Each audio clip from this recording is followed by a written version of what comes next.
A new earth has come. Focus on you and on me. A new earth has come. We all have what we need. A new earth has come. Freedom will always be free. A new earth for all of humanity. Then there's the attitudes that sabotage. Attitudes that sabotage, first of all, are self-justifying beliefs. And that goes like, he hurt my feelings, so he deserves to be hurt. And that comes way back from kindergarten. Do you remember when Mom said, "Why did you hit Johnny?" And you said, Yeah. "He hit me first." Yes, okay. So we're still dealing with some of those primitive ideas in our relationships. Just because someone else makes a mistake certainly doesn't mean that we need to not be doing our best. Another attitude that sabotages is reciprocity arguments. And that sounds like, I won't make an effort unless my coworker does, or I'm not going to work in this marriage because my husband's not ready to work right now. And again, that's a ridiculous idea, because why should I be sacrificing my maturity because someone else has made a mistake, or my growth because someone else has made a mistake? And then, of course, blaming other people. Other people are going to create problems from time to time, and that's just the way the world works, but there's no point in blaming them. We just have to develop solutions, as you know, and move forward with our own goals. Then there's anger.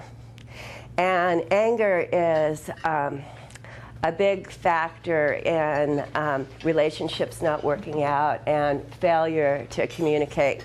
Because when we're angry, we can't really think.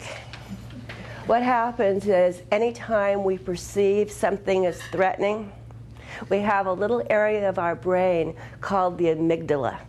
And I call it the burglar alarm of the brain.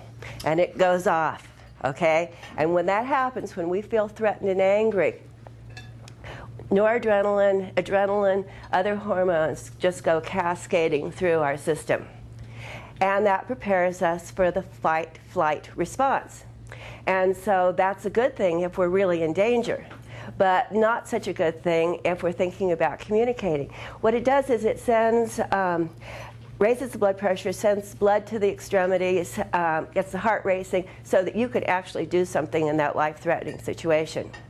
The other thing it does is it turns off the cerebral cortex and turns on the hindbrain. And the cerebral cortex is where we do our thinking. So, for example, if someone walked through that door right now with a gun, we wouldn't sit here and chat about how we were going to manage it. We would do something. We might do the wrong thing, but the hindbrain would kick in, and we would react. And this is in our genetic makeup, because those cave dwellers who sat around and talked about how to manage the saber-toothed tiger on the prowl did not become anyone's ancestors. So we're programmed for this. It takes about a half an hour for those hormones to get out of your system.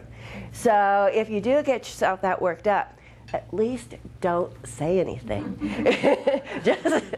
just wait, unless it's an emergency, unless it's something life-threatening like somebody coming in with a gun. If it's just a problem and you're upset, you may not be able to always maintain your composure, but you can zip your lip. And that's the thing to do, because anger just causes everyone to behave badly and say things and do things that they regret later. And again, it ruins your reputation with the people around you.